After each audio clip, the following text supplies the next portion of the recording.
Sa iyong kalakasan ko, nais ko'y manahan sa presensya mo. Buong puso, buong lakas, isip at kaluluwa, Panginoon, minamahal kita. Ikaw ang aking buhay at pag-asang tunay. Sa bisig mo, Panginoon, ako ay hihimlay. Tamis ng iyong pag-ibig. Hello, magandang gabi po sa ating lahat, mga minamahal na mga kapatid. At once again, today is Friday. Ito po ang ating JCLB Friday Online Bible Study. At ito po yung nilikod si Pastor June Cortez from San Pablo City, Laguna. Kaya just relax and prepare ourselves at mag-start na po ulit tayo ng ating pag-aaral ng salita ng Panginoon. Kaya tawagin niyo na po yung mga kasama sa bahay, asawa, mga anak, kapitbahay, pati sa chairman. So praise God, I hope nasa mabuti po kayo kalagayan at praying for you mga kapatid, for your success, prosperity and victory. At pagpalain po kayo ng Diyos ng Panginoon. Praise the Lord. At sa loob po na ilasang bit, mag-start na po tayo. Thank you Lord, thank you Jesus. Sa bisig mo, Panginoon. So, kamusta muna po tayong lahat at hindi ko alam kung sinong nauna pero purihin ang Panginoon. Salamat po sa inyong regular na umaate sa ating Bible study at din welcome sa mga bagong a-attend pa lang. At thank you sa mga binabahagi ang ating video teaching sa ibang mga kapatid, lalo na sa OFW. Kailangan po nila ito na Bible study. Po. Yung iba wala talaga natin na church kasi yung location ng kanilang trabaho malayo taga sa Kabayanan. So purihin ang Panginoon. Welcome po everyone and God bless you all. Sister Maris Guerra, blessed evening po. Pastor June, Pastora Lily family, God bless po. Thank you Sister Mar, si Sister Maris Guerra, tagal natin kasama yan. Good evening po sa lahat. At si Ivy, Sister Ivy, hello. At yung kanyang big heart for the Lord Jesus Christ. God bless you more kapatid. At si J.M. Johnson, welcome and God bless you Brother J.M. Johnson. Pagpalain ka ng Panginoon. At si Sister Eleanor Arceo, good evening po Pastor June and Pastora Lily, God bless po sa inyo. God bless you too kapatid. Pagpalain kayo mga taga-Sapa. Tawag na yung ating mga double card sa Sapa. Okay, J.E. Johnson, amen. Sabi shout naman ni Sister Eleanor Arceo. Good evening po Pastor June. Yun na kayo. God bless po sa inyo. Thank you Sister Eleanor Arceo. At God bless your family. At ang ating double card, Sister Amor Bicomo. Kamusta na po kayo, Sister Amor? Mukhang naunahan nyo si Mami Tels. Si Mami Telma. Thank you. At God bless you po, Sister Amor Bicomo. Blessed evening po, Pastora Lily. God bless po. God bless you too, Sister Amor. Sister Benilda Gatudan de Mesa. Kaya matagal natin kasama. Blessed evening, Pastora, family. God bless you all. Yes. God bless you too, Sister Benilda. Pagpalain ka ng Panginoon. At si Brother Tom and I are watching. God bless. Magandang gabi po, Pastor June. God bless you, Brother Tom and Sister Aida. No? Thank you sa inyo. At Sister Francisca Armamento, good evening po, Pastor at Pastora Lily. Pagpalain po kayo, Sister Ansing, at ang iyong mga anak, buong sambayan mo. At Sister Francisca Armamento po, Sister Ansing yan. Thank you, Sister Ansing. At Sister Celia Baldubino with a big heart, ano? Thank you, Sister Celia, and God bless you more. Aba, si classmate. Long time no see, Sister Doktora Sunny Lorenzo Arceo, the wife of our brother Elmer Arceo. Nasa Chicago po yan, ano? Lamig ngayon. Lamig. Para na-imagine ko, naka-sweater na kayo, naka-turtleneck at naka-jacket pa. Good evening po, Pastor, classmate and family. Yan. Classmate ko po si Doktora Sunny Lorenzo. Nung grade 4 kami. Pinakamahusay na dentista sa buong mundo. Thank you, Dr. Sunny Lorenzo Arceo. Musta kay Brother Elmer? At sino pa? Sister Marina Tanyo, no? Marina Tanyo, ay babago pala ako. Kasama ko na yan sa church. At pagpalain ang iyong pamilya, iyong asawa at iyong anak. Musta na yung anak mo na dalaga, no? Ating pinag-pray at kinangsilan. Pagpalain kayo ng Panginoon, lalo na ang iyong mister, ang iyong husband. At Sister Marlene Murillo Emralino, Sister Marlene Emralino, ganda gabi po, Pastor June and Pastor Lynn. God bless po sa family nyo at sa bawat isa. At pagpalain ka rin, Sister Marlene Emralino, at ang iyong buong sambahayan, pati ng iyong mga kapitbahay dyan. Okay, si Brother June Rubia, nice to see you again, Brad. Ganda gabi po. Good evening din sa iyo, Brother June Rubia. Pagpalain ka ng Panginoon. No? At Dan Sherry po, ang sabi ni Francisca Armamento. Thank you. At please, pakishare po itong ating video. Ano? Kaya po rin ang Panginoon, i-announce ko lang po uli. By April 3, first week ng April, ang ating pong first Bible study sa first week of April ay hindi na po Wednesday kundi Tuesday. Ano po? Kasi mabubuksan na uli yung ating Wednesday prayer meeting sa church, JCLG Church dito sa San Pablo, face to face. No, sa ngayon lang po ang ating nabubuksan na gawain ay every Sunday, two services po kami. No? At time will come ay bahala ang Panginoon sa schedule. Pagdagdagan natin. So yun lang naman, Wednesday Bible study natin online ang mapapalitan. Instead na Wednesday, magiging Tuesday. Para Wednesday naman, yung mga kapatid na miyembro ng church namin ay nasa face-to-face fellowship sa church namin dito sa San Pablo. Pero yung Friday natin, assist pa po yun. Ano? Same time pa rin. Kaya po rin ang Panginoon, and God bless everyone, mga kapatid. At merong mabog si Brother Eddie Baluca. Welcome, Brother Eddie Baluca. Magandang gabi, Pastor. God bless po. God bless you too. No?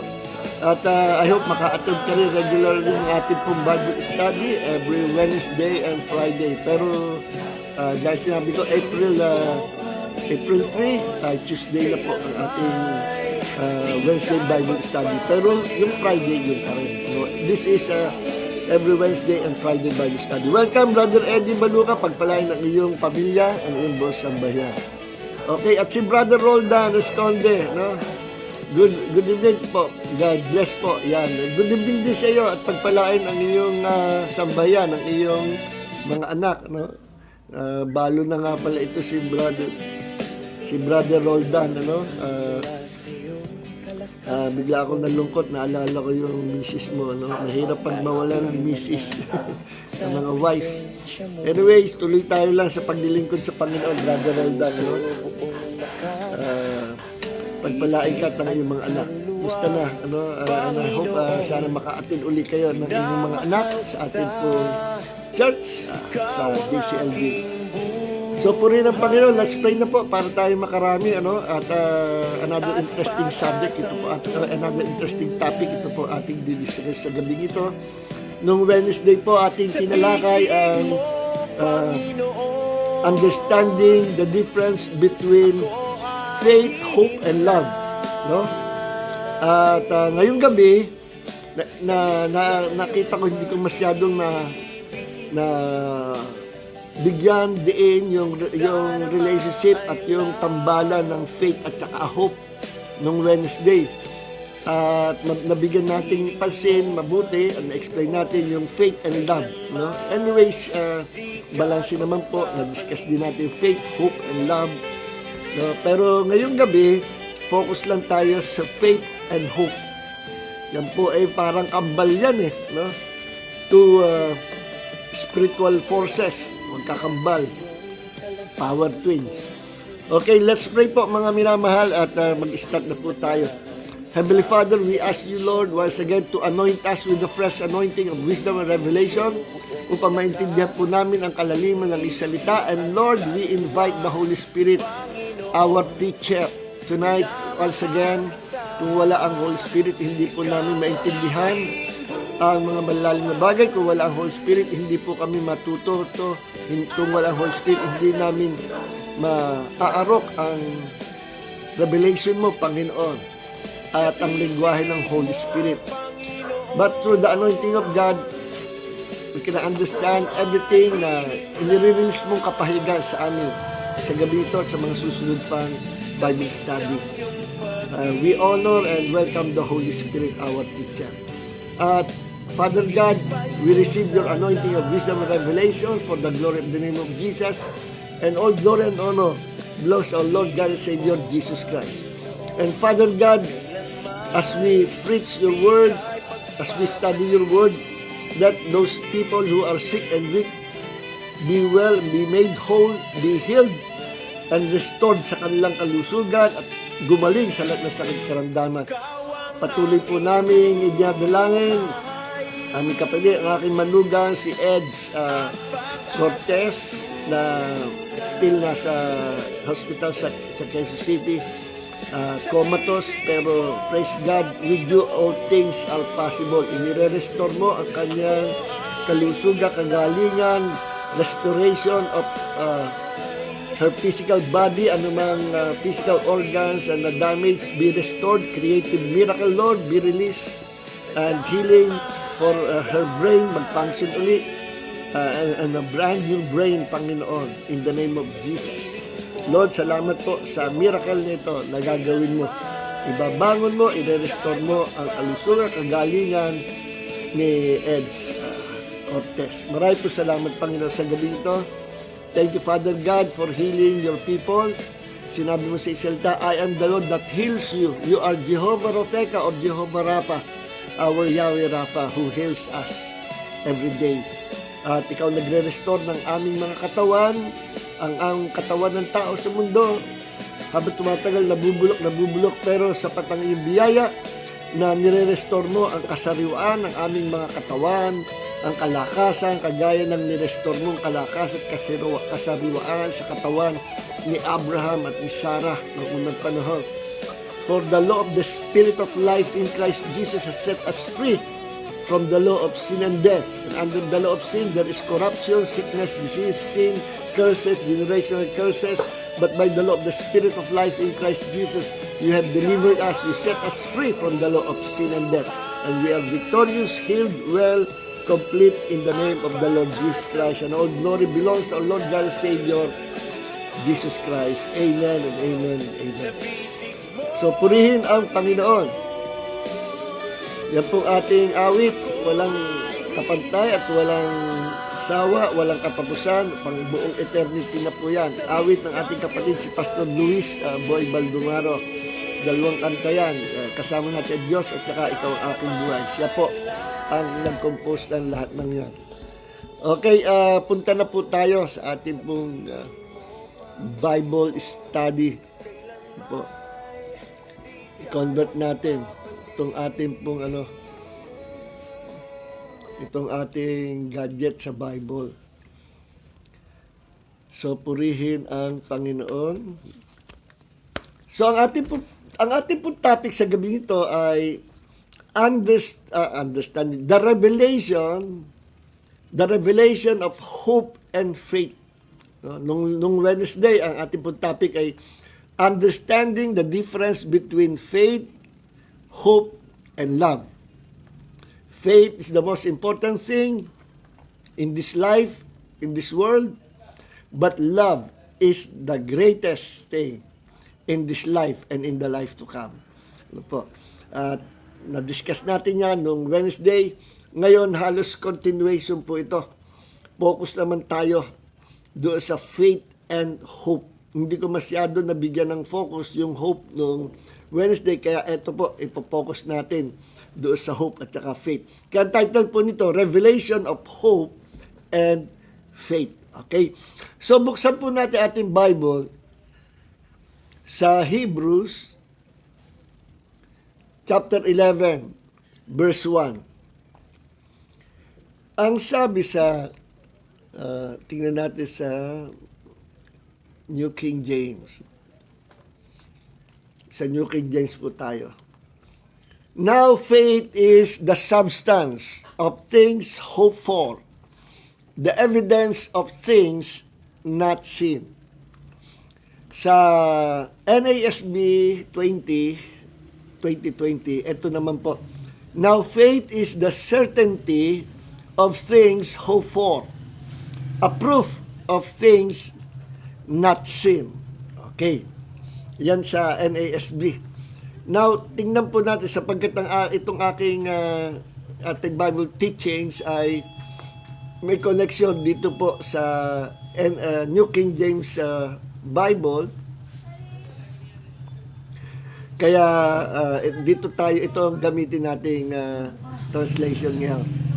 Now faith is the substance of things hoped for, the evidence of things not seen. Basinin niyo po yung salitang substance, ano? What is a substance? Ang substance is a raw material. It is a raw material. It is a raw material. Ibig sabihin, hindi pa, bigyan natin illustration po yan para malinaw. Ano? Ang sabi dito, ang faith daw is the substance or the raw material, no, of things hoped for. Tingnan natin ang hope muna. No? Ang hope is the goal setter. No? Kasi mahalaga ang hope. Ito po ay connected sa faith. Ang hope po ang nagbibigay ng direksyon. No? Ang hope ang target. It is the goal or the goal setter. Para bang kung ikaw ay nagtatarget o bumabaril sa isang target, doon sa target area na mayroong bilog at patatamaan mo doon sa gitna, bullseye, aasintahin mo doon sa gitna. No? Yung gitna na yon, yun ang tinatarget mo. Yun ang goal mo na patamaan. At kailangan matamaan yon. So, yun ang goal. Yun ang target. No, yun ang kahinat na gusto mong mangyari. Yun ang gusto mong patamaan. Hindi yung mga gilid, kundi yung gitna, yung bullseye. So, ang goal mo, pag nag-target ka, binaril mo, tatama doon sa bullseye. Yun ang target mo. Kaya doon mo inaasinta. Doon ka nakatingin. No? At para patamaan mo yon, kailangan hindi ka madidistract. Pag ikaw'y na-distract ng mga maiingay o na-distract ka ng kamay mong nanginginig o na-distract ka ng mga paligid, ano? Malamang hindi mo tamaan kasi nadidistract ka. So, ganun din sa buhay pananampalataya, para hindi po tayo madistract, no? Para hindi tayo madistract sa ating buhay pananampalataya, kailangan wag natin pansinin yung mga distraction, yung mga nakakaistorbo o nakakaagaw ng atensyon natin sa paligid natin. We must continue to believe or have faith in the Lord Jesus Christ, ano man mangyari sa ating buhay. huwag tayong madidistract ng mga problemang nasa paligid natin. Kailangan focus lang doon sa ating goal, sa ating minimithi, ano? Doon sa ating target. Kung tayo ay magpa-practice ng archery, paano? O kaya ng baril, inaasinta mo doon sa gitna, sa bullseye. No? Ang ingay ng mga katabi mo, ayaw mo ma-distract kasi hindi mo tatamaan pag na-distract ka. No? Hindi mo papansinin. So, ganun din sa buhay pananampalataya. Kailangan hindi tayo madidistract doon sa mga bagay na nakikita natin sa paligid, sa mga malaking problema that surrounds us. Just ignore it. Ignore them. Kagaya ni David, hindi siya, alam nyo, yung mga sundalo ni King Saul, no? Nung naghahamon, na matagal naghahamon itong si Goliath, ang champion ng mga Pilisteo, walang lumaban. Sila ay distracted sa size, sa laki ni Goliath. Natakot sila. At champion daw ito si Goliath Kaya higanti na siya, siguro nasa, sabi ni ibang Bible scholar, nasa 12 feet ang taas, 12 or mahigit pa. Nakaka-distract yung ganong kalaki, nakalaban mo. Tapos maliit ka lang. Kaya walang lumabang kay Goliath Pero alam nyo, si David, hindi siya na-distract. Hindi siya na-distract kay Goliath. Sabi nga ni David hindi pa siya hari wala ba lalaban sa inyo? Ano? Iniinsulto ang Diyos ng Israel. Come on. Wala bang lalaban dyan? Wala bang haharap kay Goliath? At lahat wala, nanginginig. Even King Saul was so afraid of that giant. Si King Saul, malaking lalaki yan Guwapo, malaking lalaki. At ang ordinary man, pag tumapat sa kanya, tumabi sa kanya, hanggang balikat lang niya. Matangkad na lalaki si Saul. Tama sana siya lumabang kay Goliath. Mataas din na. Pero nanginginig si Saul sa takot, si King Saul. At walang sundalo ang mag-attempt o volunteer to fight Goliath. Pero nung makita ni David na ang challenge na ay ang kanyang Diyos, ang Diyos ng Israel, at iniinsulto ang Israel, iniinsulto ang Diyos sa Israel, abay walang higa-higanti sa kanya. No? Kaya hindi siya na-distract kahit gaano kakalaki. Lalabanan kita. At bago niya labanan, lumabas ang salita ng pananampalataya kay David. Dineclare David, sabi niya, kinonfess niya yung kanyang pananampalataya. Sabi niya, ngayong araw na ito, pupugutan kita ng ulo. At ang bangkay mo, ibibigay ko sa mga ibon dito sa wilderness. Ngayon din, patay ka na. Pupugutan kita ng ulo. Alam nyo, yung faith declaration ni David na yun, nangyari. Ang pinaka-ending ng istorya, nangyari at champion si David. Sabi ni David kay Goliath, humarap ka sa akin.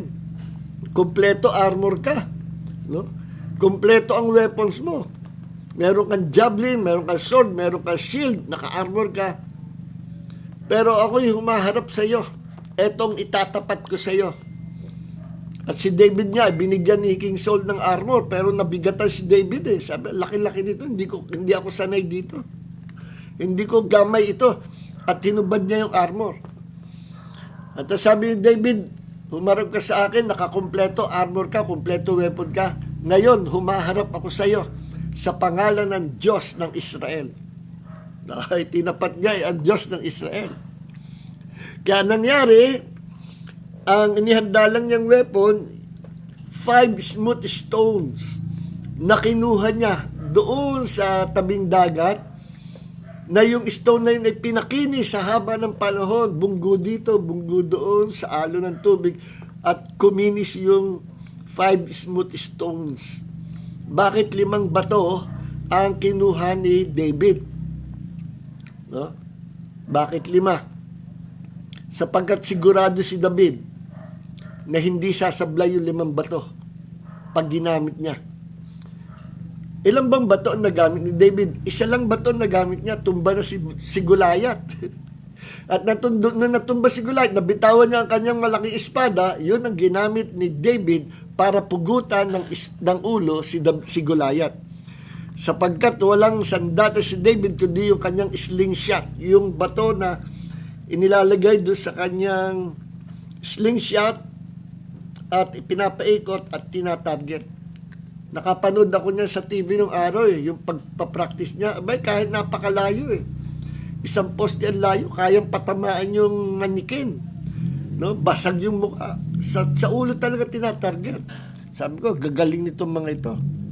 Sa kahabaan ng panahon ng pagsasanay, naging na perfect nila yung weapon na yun. At yun ang ginamit ni David. At alam niyo kung saan tinama si Goliath.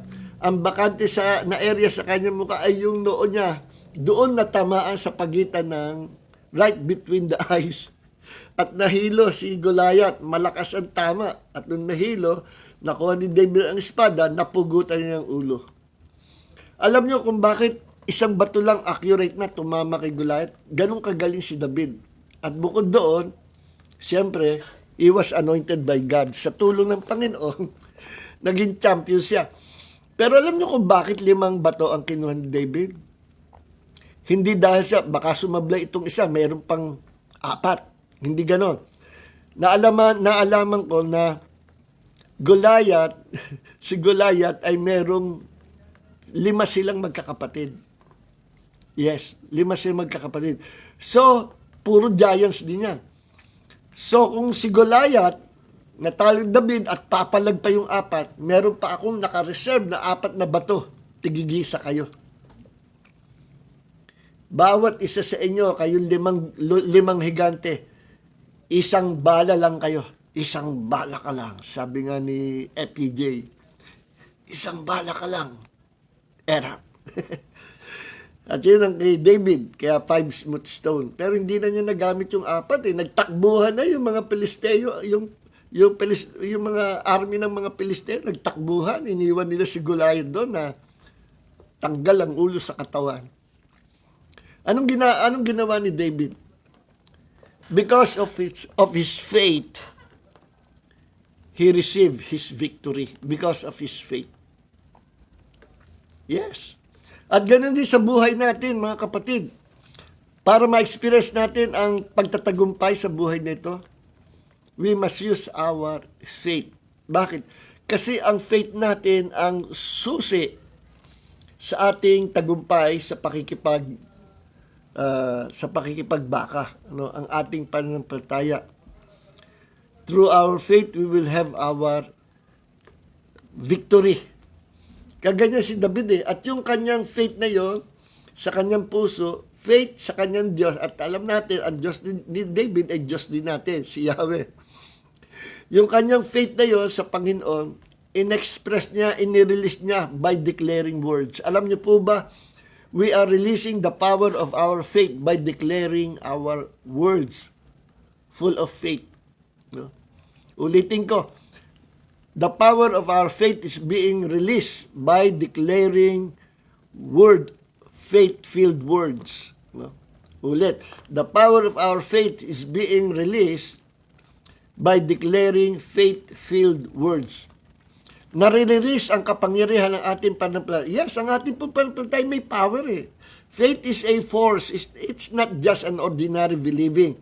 Faith is a spiritual force from God's kingdom. Bigay lang sa atin ng Panginoon. And it is a mighty force. Pag na-activate mo yan sa iyong puso, then declare it with your mouth, mangyayari yan. Okay. So it's a mighty force, no? And that force, the force of faith, is being released by declaring words of faith. Kung ano siya sa palatay mo, i-declare mo. No? I-declare mo sa harapan ni Satanas. I-declare mo sa harapan ng mga problems. I-declare mo sa mga anak ng Diyos. I-declare mo sa presensya ng Panginoon. Declare what you believe. And you will become victorious. Ano po? Yun ang sabi sa Biblia. We can receive our victory by our faith. Sa pamagitan ng ating pananampalataya. Kaya sa 1 John chapter 5, verse 4, ito po ang sabi, For whoever has been born of God overcomes the world. And this is the victory that has overcome the world, our faith. So faith gives us victory. No? Yan ang sinabi sa Bible. Okay. Now, binigyan ko kayo example kung ano ang nagagawa ng ating pananampalataya.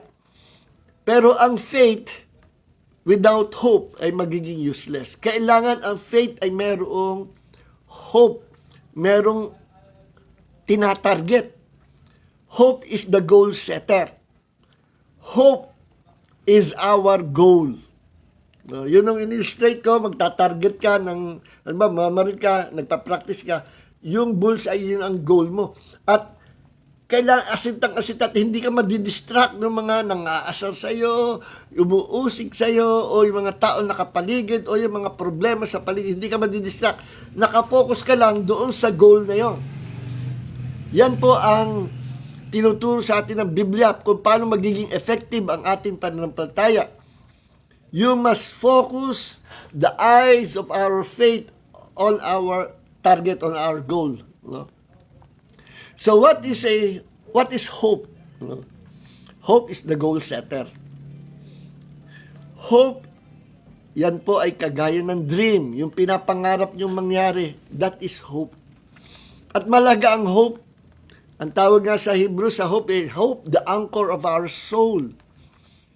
Bakit? Sapagkat pag nawala ang hope, ang pag-asa sa atin, ang ating kaluluwa'y manlulupaypay, madidiscourage, at pwedeng ang mangyari, bumitaw tayo sa pananampalataya kasi nawala yung goal, nawala yung hope, madidiscourage tayo.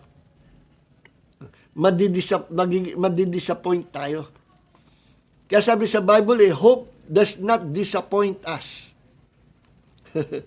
Sa pamagitan ng pag-asa, ng hope, saan ba tayo umaasa?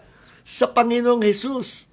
Siya yung ating inaasahan. Kay Jesus tayo nakafocus. Sapagkat Jesus Christ is the one who is upholding all things in this universe, in this wide universe. Jesus is upholding all planets. Jesus is upholding our lives. Jesus is upholding our future. Siya ang humahawak. Jesus is in control. Siya ang may control sa ating buhay. Siya ang may control sa ating future. At dadalhin niya tayo doon sa ating destiny. Kung ang ating pananampalataya ay nakafocus doon sa ating pinapangarap na mangyari, kung ating pananampalataya nakafocus sa bagay na inaasahan natin. So, focus. Kaya, pag hindi na-distract yung nagtatarget, nagpa-practice sa shooting, ay mabubulsay niya. Ganyan din ang mananampalataya. Pag hindi ka na-distract, mararating mo yung gusto ng Diyos na marating mo. Pag hindi ka na-distract, dadalhin ka ng Diyos sa iyong destiny. Doon sa destiny niya yun, ay maranasan mo ang pagpapala, ang pagtataas o promotion sa iyong Panginoon, ang kagalingan, at ang pinapangarap mo, ang desire ng iyong puso, mafulfill. Because God will bring you to your destiny. No? To that green pastures where God can bless you exceedingly abundantly more than we can imagine. And that will happen by faith in the Lord Jesus Christ. No? At kailangan ang hope, ang pag-asa, para hindi tayo manghina. Ilarawan natin ito. Lagi kong ginagawang paborito illustration ko po ito. Yung paggawa ng bahay. Ano po? Pag magpapagawa ka ng bahay, what you need is a good architect for the design, an honest contractor, hindi ka lolokohin. So, i-design ka ng architect nung pinapangarap mong bahay. I-describe mo sa kanya, ano po bang gusto niyong bahay? Gusto ko 2 stories. Gusto ko merong balkonahe. Gusto ko ganito. At gusto ko ang parking ng aking kotse ay nasa 2nd floor. Matindi ang 2nd floor. At sa rooftop. Kakaiba. So, i-describe mo at bahala ang architect na mag-design. No? di-design. Pag naayos yung design at pasado, yun ang gusto mo, o ang ganda niya, yan ang pinapangarap ko. Igagawa niya ng blueprint. No? At doon sa blueprint, nandun yung mga sizes ng rooms, yung interior, no? Yung details, nandoon sa blueprint. Yung blueprint ngayon ang pagbabasihan ng mga karpintero, ng kontraktor, ng mga karpintero, doon sila titingin sa blueprint. At saka doon sa pinapangarap mong design na ginawa architect. Pero number one, mahalaga yung blueprint. Pag wala yung blueprint, baka yung pintuan mapakabit sa bintana at yung bintana maging pintuan. Meron ako nakita picture na ganyan eh. Basta nag-construct ng bahay, wala na, hindi na iniisip. No? On the spot, gumawa lang silang bahay. At walang blueprint, walang design, basta gumawa siya tagpi-tagpi. Nako, maniwala kayo, nakakatawa yung bahay. Tabingi at kung saan siya napakabit yung bintana at yung pinto. No? Walang design eh. Walang goal. At naging comedy. At mukhang guguho, mukhang babagsak yung bahay. So as long na meron kang blueprint, magiging maayos yung bahay mo. No? Well, yung hope po ay yan ang blueprint. Parang yan ang kagaya ng blueprint ng bahay na ating ipagagawa. Kailangan merong design, merong actual measurement na idinidescribe doon, nandoon ang details na gusto mangyari doon sa blueprint. And hope is the blueprint of our faith. Another thing, hope is like a dream. No? Pag tayo natulog, nananagin tayo, no? Minsan yan, nagsasalita tayo sa panaginip. No? Akala mo, totoo. Yung pala, panaginip lang. At minsan nga, ako ay nanaginip. Ito ang unforgettable dream. Eh, nung nagkaroon ako ng gout sa paa, naku, namagang-maga yung paa ko. No? Eh, habang nanaginip ako, iniiwasan ko nga masagi. Eh, kung matulog ako dito sa right side, yung ko nasa left, nasa right side ako, katabi ko yung pader, yung wall ng kwarto namin. Eh, yung left foot ko. Nanaginip ako na nasa mall daw ako. Nasa SM Mall. At nagkakagulo mga tao, takbuhan, bakit? Merong monster, merong creatures na kakaibang itsura at nalaman ko itong creatures na ito pumapatay, nanghahabol ng mga tao at nalaman ko yung creature na yun ay demon spirit na nagmanifest in the physical realm. Abay, takbo, kagulo ang mga tao, nagpanik. Abay, hindi ako nagpanik kasi alam ko ang kalabang ko. Sabi ko, alam ko ang kalabang ko. And I am more than a conqueror. At ako'y anak ng Diyos, hindi ako matatakot sa iyo. At pinuntahan ko yung creature, yung demon, na maitim at hairy creature, iba ang itsura, kakatakot itsura. At nung siya ay papalapit sa akin, alam mo ginawa ko, ito ang mali ko. Dapat ni-review ko in the name of Jesus. Eh, parang naging mayabang yata ako sa panaginip. Kayang-kaya ko ito. Babanatan ko ito. Ang ginawa ko, hinarap ko yun, tinakbo ko, hinarap ko yung monster o yung demon. At binanatan ko ng isang magandang flying kick. Ano? Karate, pinlying kick ko. Yung demon. Alam nyo, pagka flying kick ko, sumigaw ako. Aray! hindi sigaw ng martial arts, kundi aray! Alam niyo kung bakit? Very realistic yung dream ko. Sapagkat talagang may tinamaan ako.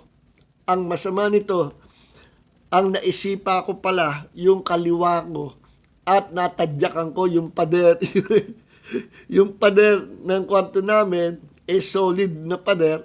Naku po, naisipa ko yung may gout kong paa. At sumisigaw ako sa sarili ko. Sumisigaw ako sa sarili. Aray! Eh, magigising si Mrs. Yun ang hindi ko makalimutan. Purihin ang Panginoon. Kaya sabi ko, dapat kasi ginawa ko, hindi ako naging mayabang na binanatan ko pa yung sarili kong effort, apply it. Dapat doon mismo sa dream, nireview ko in the name of Jesus. Kasi nung araw, every time na madalas ako managhin na ganyan, tina-challenge ako nung ako'y babago mananampalataya. Tina-challenge ako ng mga demonyo. Ano? One time, ako'y natutulog ganyan, katabi ko si Mrs., yung kamay niya nasa dibdib ko.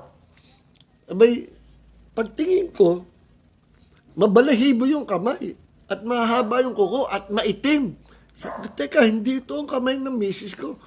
Noong na-discover kong ibang kamay yun, naku, sinakal ako. At doon sa kamang hinigan namin, biglang lumabas ang maraming kamay at inakap ang katawan ko at ayaw ako pakawalan. Hanggang sa nagising ako. At kaya ako'y nagising, hindi ko may buka yung bibig ko, Jesus! Hindi ko may buka. At sikreto, pagka ganong nightmare yun, attack ng demonyo, yung demonyo pumapasok sa panaginip, ang gagawin nyo, i-spell nyo yung Jesus sa isip. J-E-S-U-S. Nung na-spell ko, sinigaw ko, Jesus! Biglang nagising ako. Sabi ko, next time na magpakita ka sa akin, lalabanan kita. At sumunod na eksena, yun na naman kamay na yun, na mabalahibo, mahaba ang kuko. Sa panaginip, akala ko totoo, namiminta na ako. Yung doon sa bahay namin, sa second floor noon. Namiminta na ako. Biglang lumabas yung kamay na yun at dinibdiban ako. Tinulak ko gano'n. Tapos sinakal ako. Sabi ko, nagpangita ulit tayo. Alam ko lang gagawin ko. Hinila ko yung kamay ko, nilaban ko. At sabi ko, sa pangalan ni Jesus, in the name of Jesus Christ, I command you to get out of here in the name of Jesus. At tinanggal ko yung kamay, ibinuhol ko doon sa bintana, binuhol ko na parang rubber band, in Jesus' name. Natalo ko yung kamay ng demonyo. At pamula no, hindi na siya nagpakita. Dahil ginamit ko ang pangalan ni Jesus. Itong muling panaginip ko, dahil doon sa gout, ginamitan ko sariling effort at yun ay lesson learned. May tinuro ang Panginoon. Never use your own effort. Matatalo ka. Use my name. Use my authority and power by declaring my name. Yan ang turo ng Panginoon. Kaya, lesson learned. Okay? Balik tayo dito sa topic natin. No? So, alam ba gagawa ka ng bahay, kailangan may blueprint. At yung blueprint, yun ang target, yun ang goal, yun ang design. Na gusto mo mangyari, yun ang iyong pinapangarap. Ano? At saka pala, kaya nabanggit ko, hope is like a dream. Pag nagising ka, ay panaginip lang pala. Akala mo totoo.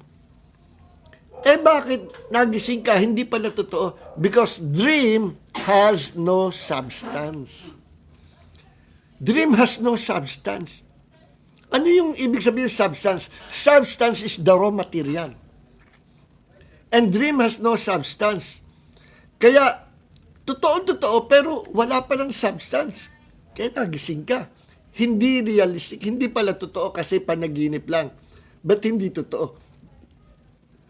Walang substance. Ano ibig sabihin? Hindi kagaya ng sa natural world, lahat na nahawakan natin, may substance. And substance is the raw material. Kaya pag magpapagawa ka ng bahay, you need those substances. Kailangan mo ng mga substance.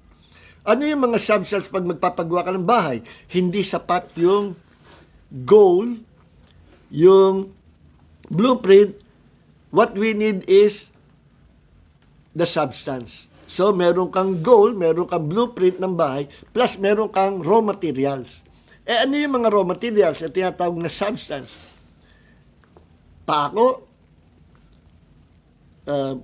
yero, hollow blocks, buhangin, plywood, lawanit, at kung ano-ano pa. Those are the substances. Na kailangan para malikha yung bahay mag-materialize. Kahit meron kang blueprint, meron kang plano, meron kang goal, but you do not have the substance, hindi po magmamaterialize.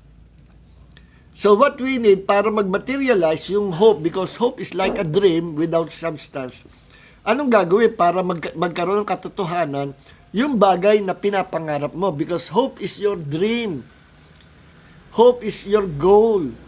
Yun ang gusto mo mangyari. Kagaya ngayon, anong gusto mo mangyari? Gusto ko po, ako'y gumaling na sa asthma. Bata pa ako, may asthma na ako. Gusto ko permanent na gumaling ako. So yan ang pinapangarap mo, yan ang dream mo. Yan ang goal mo. Yan ang desire ng heart mo. That is your hope. That is what you're hoping for. Na ikaw ay gumaling. So para mangyari yan, yung kagalingan, yung goal na yan, yung hope mo, yung dream, you need a substance. You need the raw material. Parang magagawa ang bahay, parang magmaterial sa bahay, hindi lang blueprint, hindi lang design ang kailangan na raw materials. At mabubuo yung bahay. So what is this raw material or this substance? Balikan natin yung New King James Version ng Hebrews chapter 11 verse 1. Now, faith is the substance. Iyon. So, if hope is our blueprint, faith is the raw material. Faith is the substance. So, anong punto natin dito? Para mag-materialize yung iyong bagay na ninanasa sa Panginoon, yung pinagpipray mo, yung pinapangarap mo, yung desire ng heart mo, yung iyong dream na yon, gusto mo mangyari, mag-materialize, magkatotoo sa physical world, you need faith, pananampalataya, plus hope. Yung hope that has no substance, lalagyan mo ng substance, and that substance, that raw material is faith. So kung may blueprint ka, meron kang hope, plus meron kang substance, raw material, mabubuo yung bahay. So in the spirit, sa spiritual, meron kang inaasahan, meron kang pinag-pray, may inaasahan kang sagot from God, gusto mangyari, meron kang pinapangarap, meron kang dream, meron kang desire na gusto mangyari, well, samahan mo ng pananampalataya yan, kapatid. At magmamaterialize yan. It will come to pass. Kaya nga, hope plus faith equals answer. Magmamaterialize, magmamanifest in the physical realm yung katugunan ng Diyos. When you have hope plus faith, pagsasamahin mo ang hope at saka faith. Okay? Now, another na revelation ito. Alam niyo po ba na hope is an inner image? It is an inner picture. Picture in your heart. Larawan na gusto mo mangyari. Yan yung hope. So, halimbawa, pinapangarap mo, magkaroon ka ng bahay, magkaroon ka ng ganitong magandang trabaho. Mga pangarap yan without substance. Mahirap mangyari yan kung basta pangarap lang. Para magkatotoo yung pangarap na yan, sasamahan mo ng pananampalataya. Because faith is the substance of that hope. Kaya ano sa King James, at yung King James, faith is the substance of things hoped for. Kaya yung hope, inaasahan mo, magiging powerful lang yan pagka sinamahan mo ng raw material o na substance called faith. Kaya magka-combine po yan. No? Para magkatotoo sa ating natural physical world. Kahit meron kang hope, but without faith, hindi mangyayari. Asa ka na lang ng asa. 1,000 taong ka nang umaasa, walang tugon ang Panginoon. Bakit? Kasi meron kang desire sa puso, meron kang pinapangarap, gusto mangyari, kaso wala kang pananampalataya. Nagdududa ka. Kinu-question mo ang kabutihan ng Diyos. Nag-aalinlangan ka. So, that means wala kang faith. So, you have no substance. So, paano magmamaterialize yung bagay na iyong inaasahan na mangyari? Wala ka naman pananampalataya. So para mangyari, yung pinapangarap mo gusto mangyari, sasamahan mo ng paniniwala. Yan, sinimplihan ko ng salita. Sasamahan mo ng pananampalataya o paniniwala. Yung iyong pinapangarap, paniniwalaan mo na yan ay mangyayari. At hindi lang mangyayari. Dahil under the law of faith, ang sinasabi ng batas sa pananampalataya, consider it done. Consider na ito ay tapos na. No? So kapag ikay nanampalataya sa isang bagay na gustong mangyari, sasampalatayan mo sa iyong puso, iisipin mo at sasampalatayan mo na tinugong ka na ng Diyos kahit wala pa. Tapos na. Yan ang sinabi ng Panginoon sa Mark chapter 11 verse 24. At kung kayo mananalangin, isipin nyo or sampalatayanan nyo na tinanggap nyo na. Tinanggap nyo na. Yung hinihiling nyo, sampalatayan nyo, tinanggap nyo na. Hindi po sinabing tatanggapin balang araw, hindi. Hindi sinabing baka sakali tanggapin, hindi rin po. Because that is not faith. Anong sabi ng Mark 11:24? Sampalatayanan nyo na tinanggap nyo na. Tapos na. Believe that you receive. And it will materialize. It will come to pass. Sampalatayan nyo na tinanggap nyo na right now. Kahit wala pa.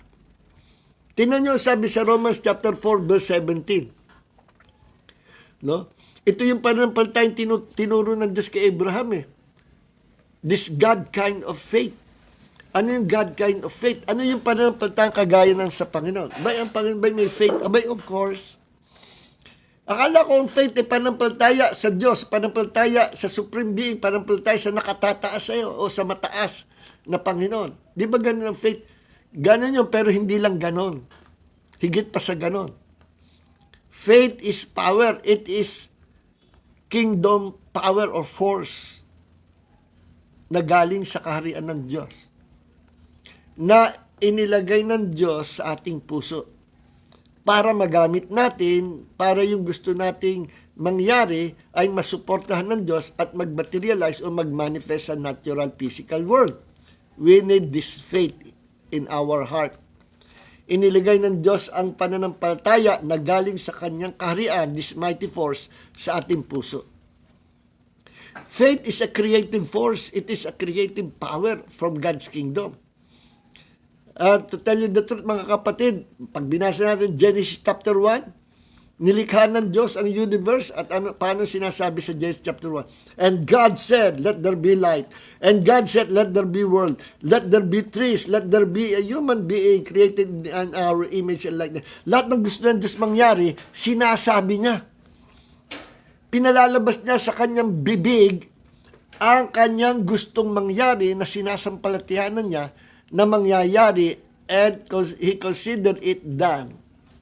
Kahit hindi pa nangyayari, ang pananampalataya ng Diyos ay nagsasabi, tapos na, tinanggap na ng Diyos ang gusto niya mangyari. At yan ang pananampalataya tinuturo sa atin ng Diyos.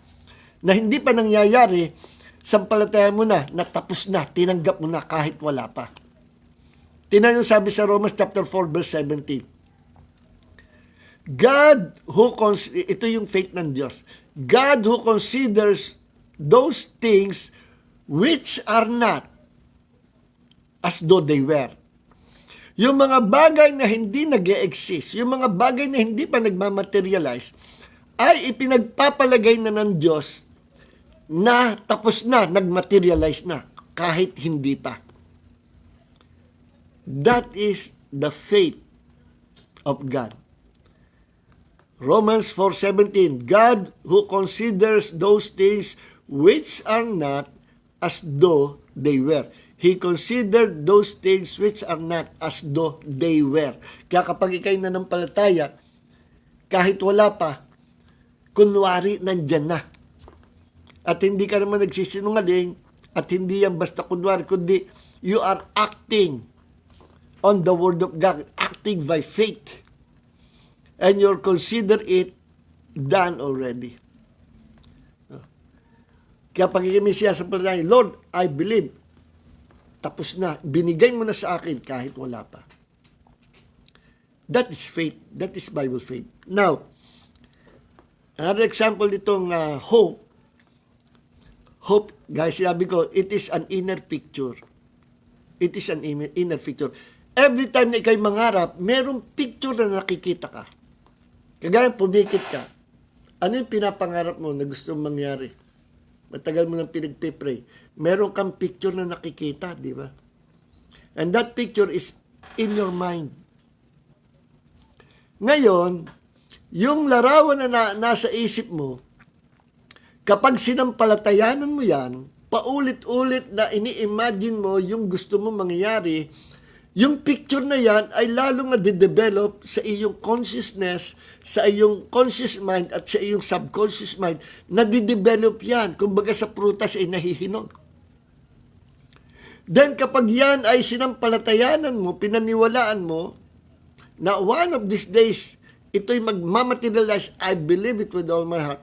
Pag yung iyong pinapangarap, naniniwala ka mangyayari, bababayan sa iyong puso.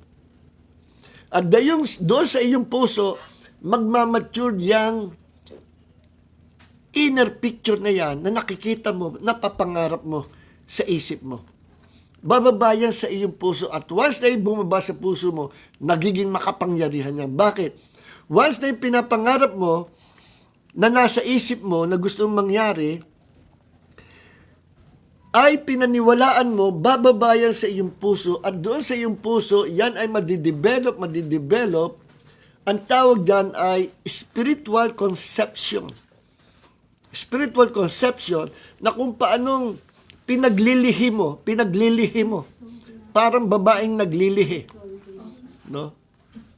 Bakit naglilihi yung babae? Kasi may seed na ipinunla sa loob ng kanyang katawan. The sperm of a man napunla sa loob ng kanyang egg cell. So, meron cell seed.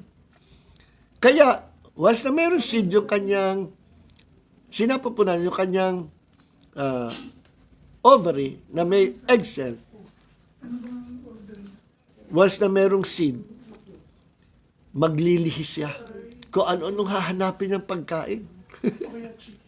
Naalala ko yung miss ko, yung first baby namin, naglihi, singkamas. Hindi naman panahon ng singkamas Nakatira kami nun sa Bloomington Ginalugad ko ang Quezon City. At sa paggalugad ko sa mga tindahan, nakaabot ako doon sa Nepa Q-Mart sa may EDSA. At pinasok ko.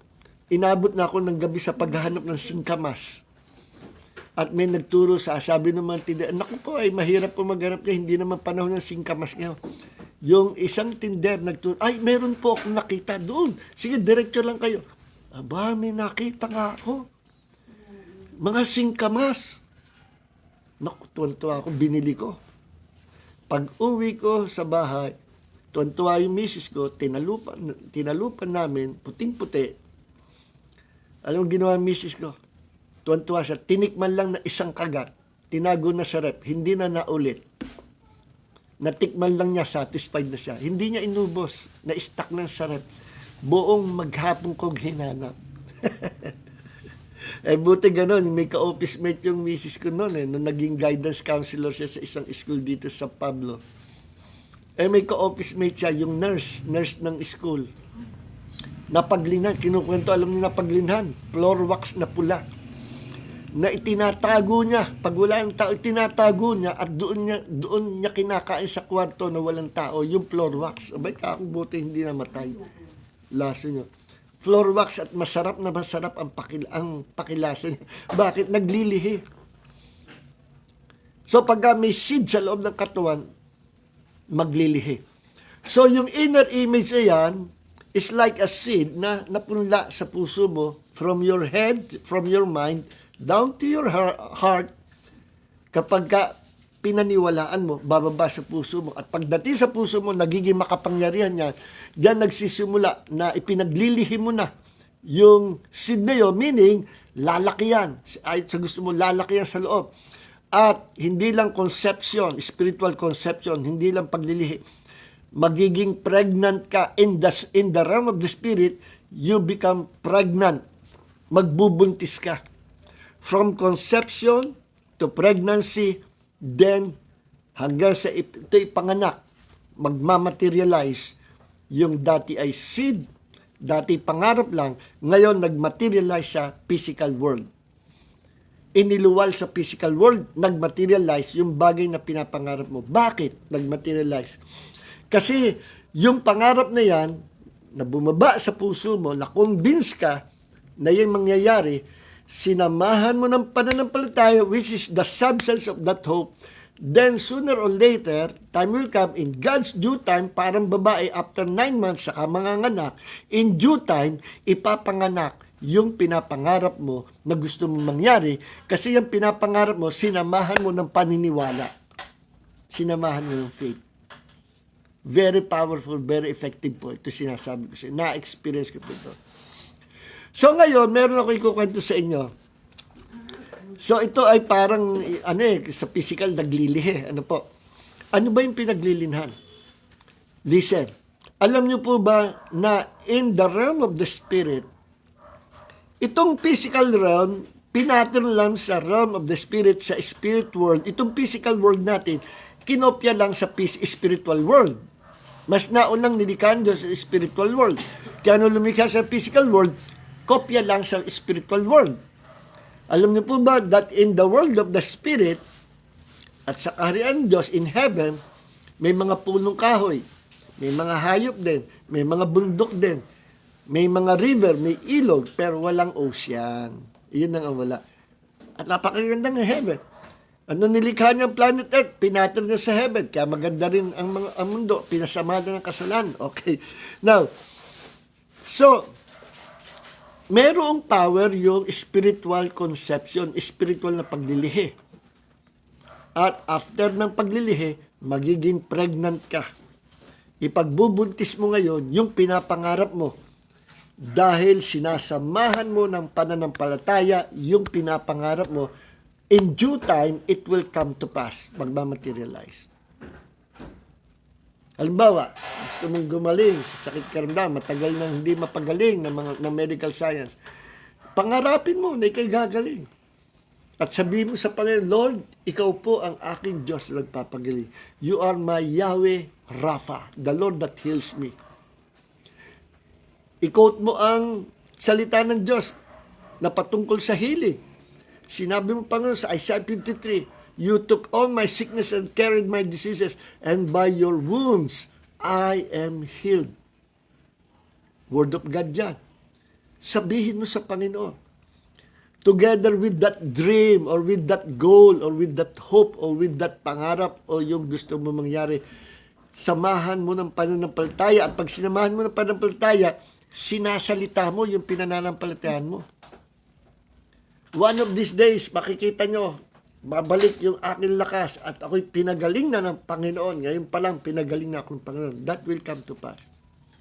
One of these days, alam nyo, merong true story ito. Nabasa ko sa book ni, kanino bang book yun? Kalimutan ko yung pangalan nung man of God. Pastor din siya. May kinukwento na, true story ito, true story. Sabi nung isang successful na businessman, nung siya'y bata pa, nagtitinda siya. Kahit winter, umiikot siya at nagtitinda ng newspaper. Then isang araw, gabi, malamig ang gabi, nakita niya yung building, mababa yung bintana, bukas ang ilaw. So naging curious yung bata.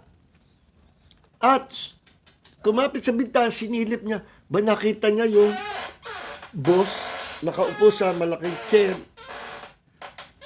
at paraking-raking na ganyan, at tinawag niya ang sekretary niya, at nag-abot yung sekretary ng papers, tinawag ng boss, coffee please, dinala siya ng coffee. Aba, tuwan-tuwa yung bata. Wow. Gusto ko, paglaki ko, ganito ako, sabi niya.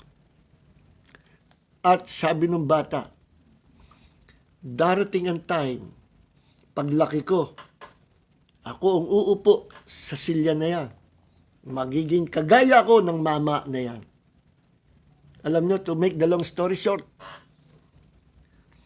yung bata niya lumaki, nakapag-aral, sa pagtatyaga at umasenso, naging boss ng isang kumpanya at naging asenso pa, nabili niya yung lugar, yung building na pinagkakitaan niya nung siya'y bata pa. Same room, same window. Nakita niya yung mama, yung boss, na inaasistahan ng secretary at bibigyan ng papel, coffee, sapagkat boss siya. At pinangarap na sabi niya, one of these days, paglaki ko, magiging kaganya ako. Alam niyo, yung bata na yon, siya ngayon na may-ari ng kumpanya, noong time na yon. At siya ngayon, umupo doon sa silya na yon, with that same room, katapat ng bintana. Yung kanyang pinapangarap, nagmaterialize. Why? Because that boy believed na kung ano yung kanyang pinapangarap ay mangyayari. That is the power of hope plus faith. Kaya yung pong hope, yung pangarap, ano yan inner picture yan, inner image, na ipinaglilihi hanggang sa pinagbubuntis mo na. Huwag mong lulubayan yan. Then everyday, i-confess mo sa Panginoon yung desire ng puso mo. I-confess mo sa harapan ng kalaban ni Satanas, Satanas, wala ka. One of these days, ganito ang gagawin sa akin ng Panginoon. Amen. Kaya, delikado po ang mangarap ng negative things in life. Huwag mong papangarapin na baka ikaw ay habang buhay na may sakit. Huwag mong papangarapin na baka ang iyong mga anak ay maging naghahakot na lang ng basura at nangangalkal ng basura sa daan at naging mga street kids. Huwag mong papangarapin. Delikado po yun. Sapagkat yung pangangarap na ganyan, para kang babae, para kang ina na naglilihi. Yung paglilihi, totoo rin yan. Lagi ko ina-example yun. Yung babae, yung isang nanay, kapag gusto-gusto siya dumaan doon sa school every morning para lang makita yung rebulto ni Jose Rizal na hanggang dito, yung rebulto. Monumento Rizal, hanggang dito lang. Itsura niya siya. Ba, cute na cute siya. Everyday, gusto niya dumaan, gusto niya makita yung parang pinaglilinahan na niya. Kaya nung siya nanganak, walang paa, walang kamay, yung baby na kanyang pinanganak. Kahawig nung rebulto ni Rizal.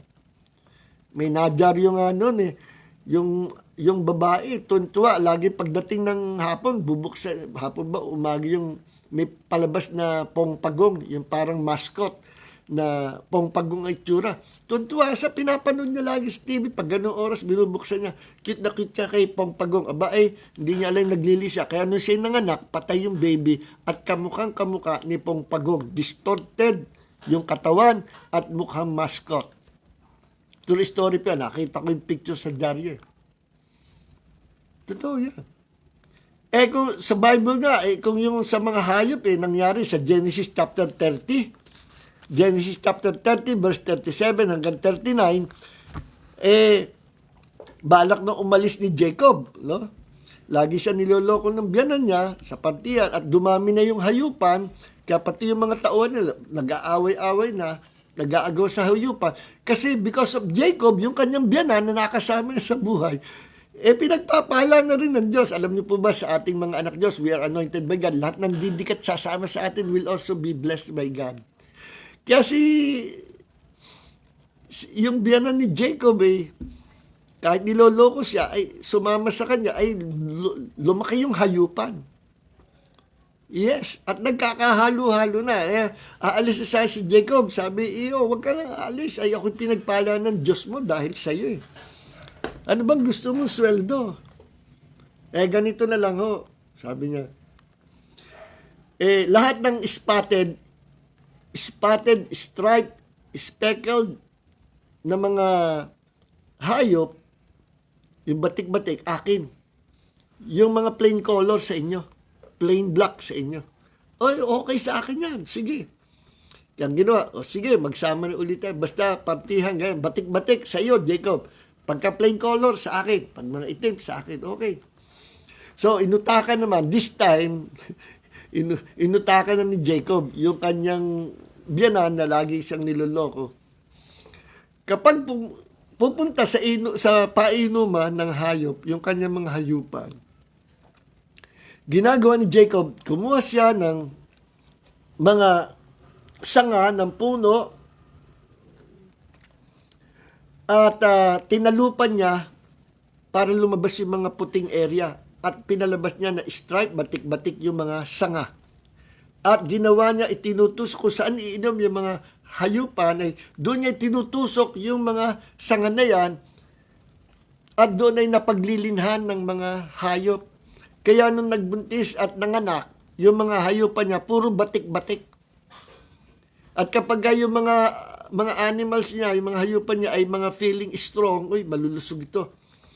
Gagawin niya doon na dadali sa painuman, talagyan niya ng mga sanga na batik-batik. Para pag nagbuntis, nagbuntis, mapaglinhan yung batik-batik. At tama nga, yung mga malusog na hayop, siya na yung nanganak ng mga batik-batik. Kaya napapunta kay Jacob yung mga malusog na mga batik-batik at napapunta niya sa biyanan niya yung mga weakling na mga animals na plain color. No? So, kung yun nangyari sa hayop, how much more sa human beings? So, totoo yun. Totoo yun. Sabi ko sa pastor ko, Pastor, totoo ba yung ay, huwag ka maniniwala. Ano yan, pamahiin lang yan. Bad yan, masama yan. Kaso nabasa ko sa Genesis chapter 30, verse 37, 39. Abay, bakit dito totoo yung paglilihi? Kung totoo sa hayop, lalo na sa tao. Tama, totoo nga. So, kaya ang sabi po kaya wag kayong mag-iisip ng negative, no?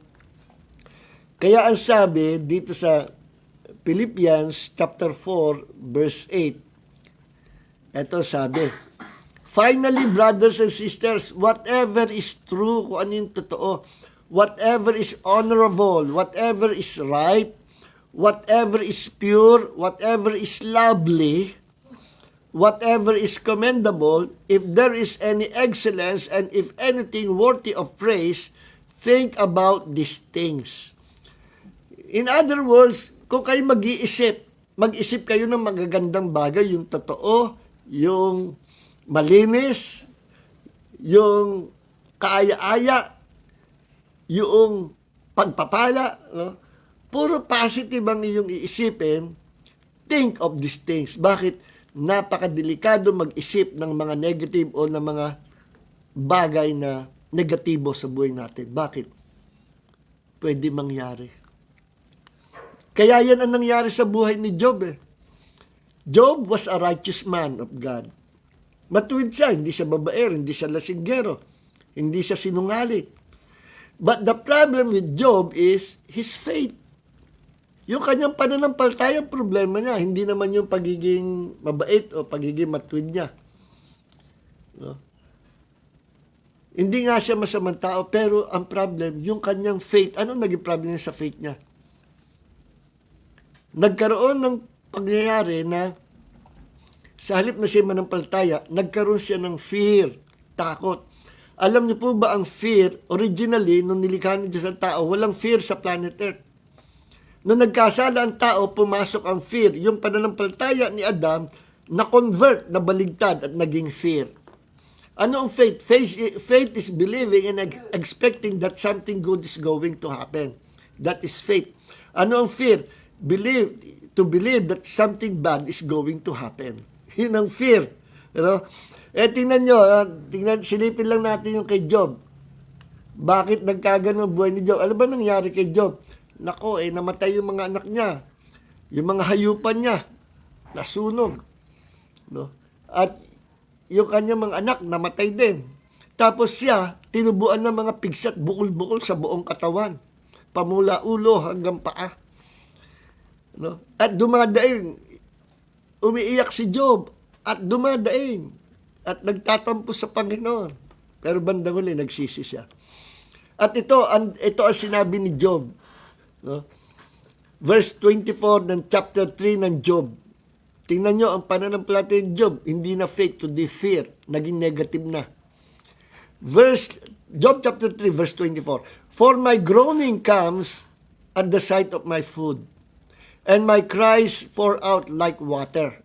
Umiiyak si Job sa sakit ng mga bukol-bukol, pigsan na sa katawan niya. For what I fear comes upon me. Sapagkat, kaya ako'y umiiyak, nagdadalamati sapagkat kung ano yung kinatatakutan ko, siyang nangyari sa akin. Kaya delikado na kayo ay natakot, maniniwala sa kinatatakutan nyo, posible matuloy ang kinatatakutan at mangyari sa buhay nyo. For what I fear comes upon me, and what I dread encounters me. Kung ano yung kinatatakutan ko, kung ano yung ayaw kong mangyari, kung ano yung kinatatakutan ko, kung ano yung mga negative thoughts na naiisip ko araw at gabi, siyang nangyari sa akin. For what I dread encounters me, I am not at ease, nor am I quiet, and I am not at rest. Wala akong kapayapaan, wala akong kapahingan, hindi ako makatulog, hindi ako makakain. Yung bagay na iniisip ko na kinatatakutan ko, ay siyang nangyari sa akin. I am not at rest, but turmoil, o sa New King James ay trouble, I have no rest, for trouble comes. Sa NASB, and I am not at rest, but turmoil comes. Dumating yung bagay na hindi niya gustong mangyari. Dumating yung bagay nangyari sa kanya, yung kinatatakutan niya. So instead to fear in this life, to fear those problems in this life, kung ano may kinatatakutan nyo, baligtarin nyo na yung kinatatakutan nyo. Focus on Jesus and believe in the Lord Jesus Christ. Kailangan yung kinatatakutan nyo ay mabaligtad at bumalik sa normal. Ano ba ang normal? It's only faith, not fear. So through your faith, as you believe in the Lord Jesus Christ, yung pinapangarap mong yan, the things that you hope for, will come to pass kasi sinamahan mo ng paniniwala. Kaya pamula ngayon, ano ba yung pinapangarap mo? Minsan nagre-relax ka, pakape-kape. Ito yung pinapangarap ko. Dream big. Huwag kang mangangarap na negative. Huwag kang mangangarap na ikaw ay nililibing na sa libingan. Huwag kang mangangarap na ikaw ay nakatira sa barong-barong na guguho na. Mangarap ka ng maganda. Because the Lord our God is a good God. At kung ano yung mabuti, yan din yung pinapangarap sa atin ng Panginoon. Lord, marami po salamat sa gabi ito for teaching us patungkol sa malalim na bagaw about faith and hope. Dalangin namin na maisa pamuhay namin, mai-apply namin sa buhay namin ang bagay na tuntunan namin sa gabing ito. Pagpalain mo mga kapatid na nakarinig na yung salita at dalangin namin malayo ang maabot ng salita na ito, Panginoon, upang marami ang magsigaling, marami ang mapagpala at marami ang mabago ng buhay. Panginoon, marami po salamat sa gabing ito. I-bless mo po lahat ng at present ay nakikinig sa Bible study na ito. At yung mga makikinig pa after this recording, after this Bible study, saan man makaabot ang video, you will bless those people, Lord, who are in needs, Lord. You will bless them, Lord, with your prosperity, success, and victory as they apply this truth, Lord, sa kanilang buhay. They will become victorious, successful, and prosperous. In Jesus' mighty name be all the glory. Amen, and amen, and amen. And may the grace of the Lord Jesus Christ and the love of the Father and the comfort of the Holy Spirit be with you all. In Jesus' name. God bless you all. Please don't forget to share this video. At kung kayo napagpala, please, thumbs up. God bless you all po.